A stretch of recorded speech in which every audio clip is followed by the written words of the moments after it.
Turkey's president calls for a shared future at the latest summit of the Organization of Turkic States. One platform to achieve that goal will be a strengthened financial arm. And we could also see more Turkic unity when it comes to addressing conflicts in Ukraine and Gaza. I'll break that all down and more here on Straight Talk.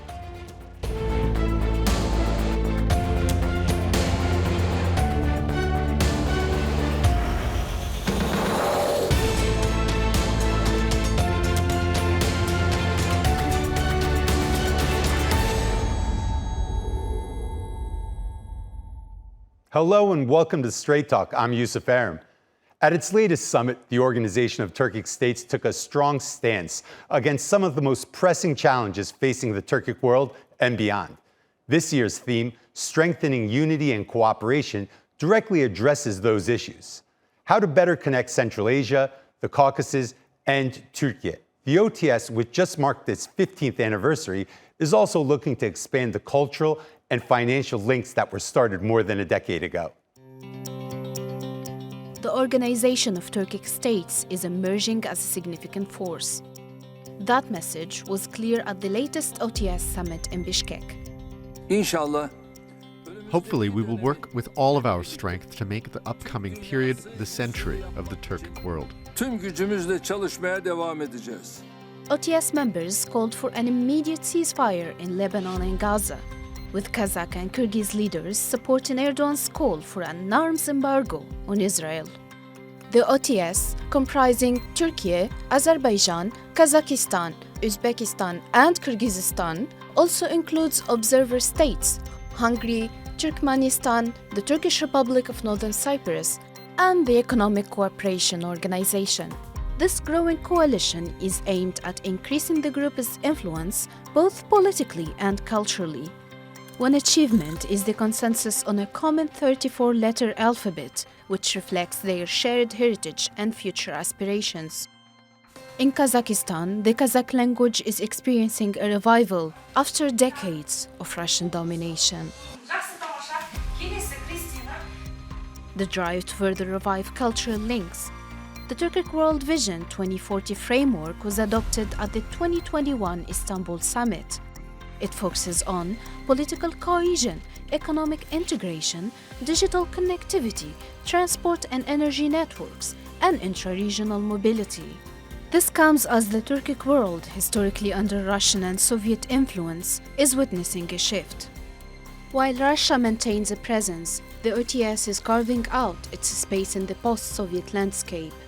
However, there is one major geographical challenge. Most OTS members, apart from Turkey, are landlocked. Turkmenistan and Kazakhstan, major energy exporters, depend on pipelines traversing Russian soil to reach Europe. To address this, the OTS has created a simplified customs corridor. This includes the Middle Corridor, the Trans-Caspian East-West Middle Corridor, and the Baku-Tbilisi-Kars Railway. This has resulted in intra-OTS trade surpassing $9 billion annually. The Turkic Investment Fund was also established, and the creation of a new Council of Banks to foster financial stability and growth across member states was proposed. Could this bold move set the stage for the Turkic world's next big leap in a region that already has large footprints from Russia and China? Ahlam Al-Husseini, Straight Talk.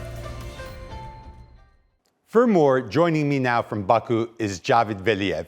He's the head of the Foreign Policy Department at the Center of Analysis of International Relations. And from Lefkoşa, the Turkish Republic of Northern Cyprus, is Assel Tutumlu. She's an associate professor at Near East University.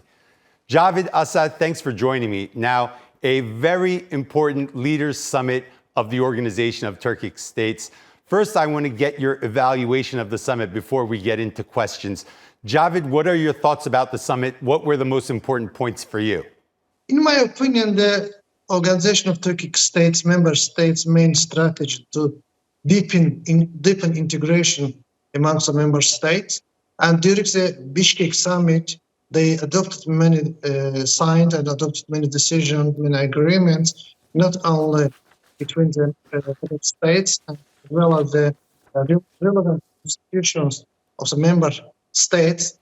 I think that it is a good example and crucial point for the deepening of integration between the member states of OTS. As we see the title of the summit was the economic integration and development, common security for everyone. This is the turning point, I think, for the deepening the integration between the member states.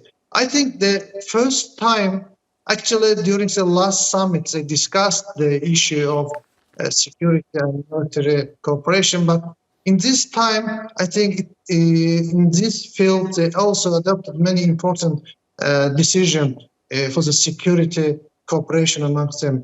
And as well as I would like to remind the MAO, they signed agreement on establishment mechanism for the permanent representatives at the OTS, all of the member states, that it will coordinate the decision adopted in the summits, and they will coordinate all the member states' policies regarding to the OTS. Mm-hmm. And as you know, that recently in Baku, the member states representatives adopted a common alphabet with 34 letters. And during this summit, President Erdogan mentioned that Azerbaijan and Cyprus and Turkey are ready to adopt this alphabet and offered to other member countries to adopt this alphabet. And one of the main decisions was made during the summit. I think the larger Turkic language, prepare for the larger Turkic language amongst the member states. Okay. Assel, the Turkish president, in his statements, he talked about a shared future and unlocking our potential. What does that mean to you? Well, I think the unlocking potential basically concentrates within two areas that we've already mentioned. That's the economy and security. And despite the fact that this region represents a $45 billion trade, nonetheless, there is a potential, particularly with the Middle Corridor, and the majority of members want the expansion, considering the geopolitical context where we are operating, with Northern Corridor being largely under sanctions, and southern route is also largely isolated from the international markets, be it Iran or Afghanistan. And so Turkey basically offers a vision and also the assistance. And the majority of countries that are along the border, that includes the OTS countries, Kazakhstan, Kyrgyzstan, Uzbekistan, Azerbaijan, they're all interested in expanding and really enlarging the Middle Corridor's capacity. I think the president of Azerbaijan already said in his speech that in the past half of the year, I think the capacity of the Middle Corridor increased by 15%, but there is obviously more. And this summit was one of those steps towards doing it. For example, countries finally recognized the digital documentation and electronic signatures from each other, which will simplify the trade and transfer of various goods. They also created and established the Council of Central Banks to ease the payments and transfers. And they are ready to expand the Turkic Investment Fund. And it's also very interesting because obviously, for example, Uzbekistan wants even more. Uzbekistan is talking about Turkic Development Bank and a much more integrated economic cooperation and some kind of economic union. Okay. Cavid, we saw the Organization of Turkic States speak more about international issues at this summit. It seems that the organization is maturing now and is making statements on major issues. We saw statements on Ukraine, on Gaza, on Lebanon as well. What are your thoughts? Will we see the Organization of Turkic States become a platform that tries to, from a joint perspective, address these issues more going forward? Yeah, when we compare the foreign policy of the member states, with the previous year, we can see that they acted now more harmoniously and in more coordinated manner in foreign policy when after the establishment of the OTS. As I remember, during the extraordinary Shushan summit in Azerbaijan, President Aliyev mentioned that the Organization of Turkic States is an international actor, and in future we will be more powerful actor in our, not in only in Eurasian geography and in global level. So as you know that for Azerbaijan foreign policy and OTS is a priority. That is why President Aliyev mentioned that we want to make OTS a global actor. So when we look at the Bishkek declaration, we can see that now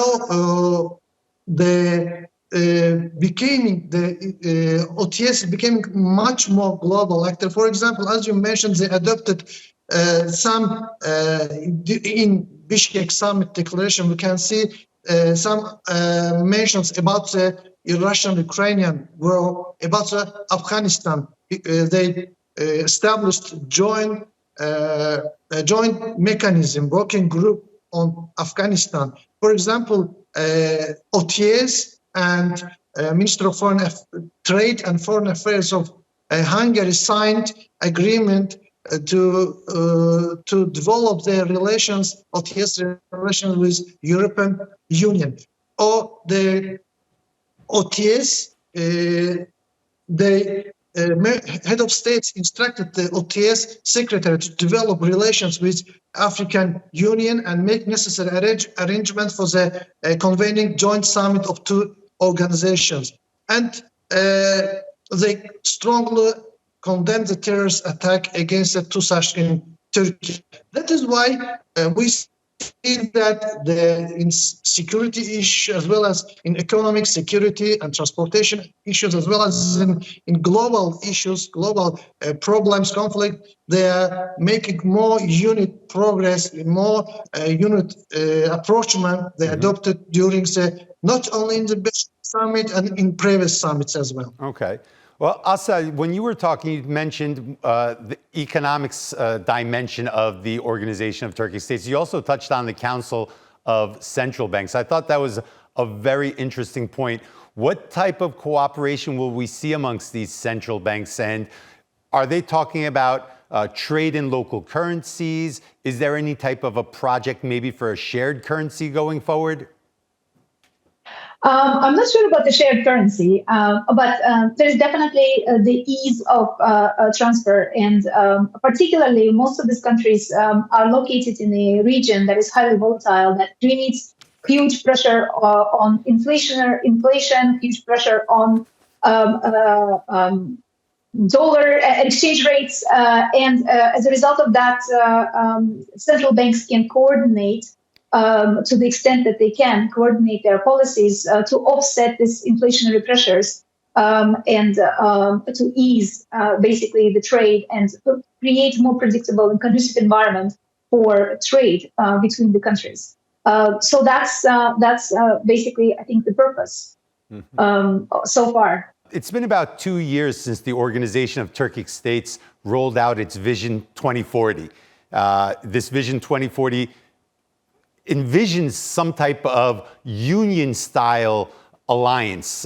I don't want to say exactly a European Union, but obviously free borders, custom-free, much more than what it is today, the Organization of Turkic States. Do you see this group getting closer to that Vision 2040? And do you think that by the deadline that they have set, which is 2040, that these objectives or these goals can be reached? I will be a bit more pessimistic about this type of unity, but definitely we are going to see much more integration. But so far, summit after summit, we do see the differences, for example, continued actually differences among the members. So we see Kazakhstan and Kyrgyzstan are operating kind of in one group, having a much more different vision, let's say, from Turkey, Azerbaijan, and TRNC. And that's also explained by the fact that we have Kazakhstan and Kyrgyzstan being the members of the Eurasian Economic Union, Turkey, of being the member of various other fora that are not available to Central Asian states. And we also have, for example, Hungary, which has the observer status, the member of the EU. So I think it may be much more difficult to actually square the circle since we are integrated in many different ways. Mm-hmm. However, nonetheless, I think there are many different prospects for trading cooperation and much stronger cooperation. Whether or not it will be a custom union, like, for example, Uzbekistan was proposing, or not, it remains to be seen. Okay, well, a group that started out with a shared language and shared culture platform, looking like it's becoming much, much more in the future. Assel, Cavid, thank you for joining me for this conversation. I want to continue the conversation. Now, joining me on set is Kahraman Haliscelik. He's the former press secretary for the Organization of Turkic States. Now, Kahraman, thanks for joining me. We closed out this conversation by saying this little group that started as a platform for a shared culture, shared language, it's getting pretty serious right now, isn't it? Indeed, Yusuf. Thank you very much, first of all, for having me here. The organization started in 2009 as the Turkic Council. Over the years, it expanded the areas of cooperation. At Istanbul Summit, it turned into the Organization of Turkic States. So when we look at the 15-year history of the organization, we see that the impact of the organization itself and its member and observer states has increased all over the globe. Now, countries are following the organizations very closely, and as a result of this expansion, we have now different subjects on the table at the presidential levels. Our countries are more mature. The countries of the Organization of Turkic States are trusting themselves more and trusting the other members within that umbrella of the organization. You know, you have a lot of intricate knowledge, spending a lot of years at the Organization of Turkic States, and you just talked about expansion. Could we see further expansion? Are there countries interested in joining the Turkic States? Well, let me say this. Without Turkmenistan as a full member, the Organization of Turkic States is not complete. We have to have Turkmenistan as a member state at some point. Turkmenistan showed a lot of interest in the past, and there were some of the issues that maybe prevented the country from joining the OTS as a full member. But I feel like it's not the matter of if, but it's matter of when that the country will join the OTS as full member. I hope it is the next summit that Turkmenistan will join the Organization of Turkic States. But beyond that, we hope that at some point the Turkish Republic of Northern Cyprus will also join the organization as a full member. Now, the other country that is in the organization as an observer member is Hungary. Hungary is trying to work as actively as any full member state within the organization. In fact, they are doing a lot for the Turkic world. Because of the European Union, Hungary may not technically be able to join the OTS as a full member, but the rest of the countries, the observers, should and can, and hopefully they will, join the organization as full members. Beyond that, there is no Turkic state. The BRICS just had a summit, and inside that summit, they had this new partner country status. Could we see something like that going forward? For example, countries that are on the periphery. You have a Georgia, you have a Tajikistan, you have a Mongolia, Pakistan. Could we see the Organization of Turkic States maybe take on partner countries like the BRICS have? So far, there's been a lot of interest for that.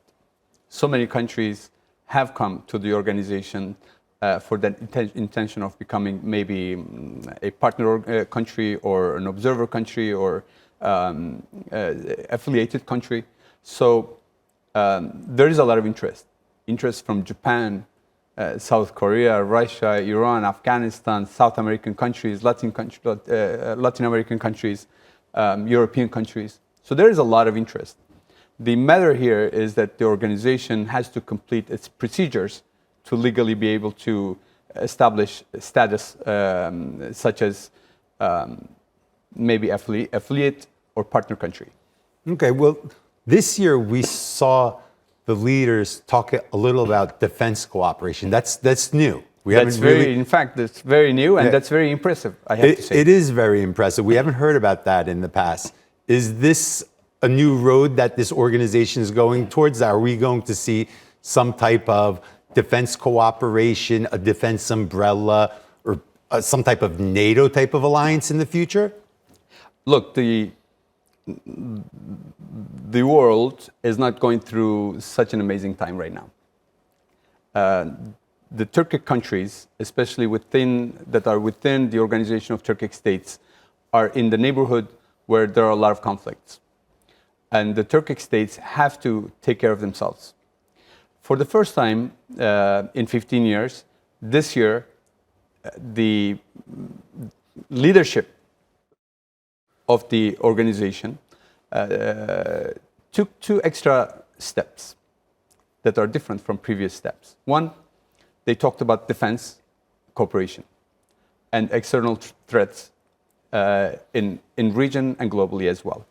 2, they talked about other issues other than that domestic issues of Turkic states. They talked about Palestine, about Afghanistan, about expansion of cooperation with African states. They talked about the war in Ukraine. So the organization is gaining a lot of self-confidence. And this is the sign of the self-confidence that now the leaders are talking about defense cooperation as well as expressing opinion about other delicate international issues. This confidence obviously is showing up on the radars of some of the regional countries. And when you look at the region that is neighboring the Turkic states, you have China, Iran, and Russia. Right. Now, obviously, when they see this type of new alliance spring up, they look at it very, very closely. What is this? Is this a threat to me? Do I engage it? How do I respond to it? Or is it something that's benign, not important? How should countries like Russia, China, and Iran view the Organization of Turkic States? Well, the Organization of Turkic States, as an idea, as in practice as well, is opportunity for everyone around the world. It's a win-win idea and win-win format for Russia, for China, for Iran, because mainly the organization is seeking trade cooperation, transportation cooperation, cooperation in the other areas such as education, health, tourism, and so on. So once, hopefully, in a couple of years, or at least by 2040, because there is Turkic Vision 2040, if we have free trade agreement among the countries of the OTS, and if there is a European Union model where countries can trade without tariff and without borders, that will be opportunity for China, that will be opportunity for Russia, that will also be opportunity for Iran. Mm-hmm. Where the defense area, the cooperation is not aimed at attacking, is aimed at defending. So the Turkic world is taking precaution against the external threats, not because the countries want to attack or occupy other countries, but because they want to defend themselves from possible future dangers. Mm-hmm. Now, 2040 vision, it envisions an alliance much more than it is today. And when we talked about it earlier with our guests, we talked about the European Union, but we also talked about defense, and we mentioned NATO. We also talked about the BRICS. Out of these alliances or these groupings, what organization do you think the 2040 Organization of Turkic States will look most like? So we are hoping that it will look like European Union, more or less the same, because of NATO membership for Turkey. I think it will be hard to form an alliance such as NATO, or based on the format of NATO among the Turkic states, because Turkey is a member of NATO. This will make it really hard for such an organization or such a format to be realized. Now, aside from that,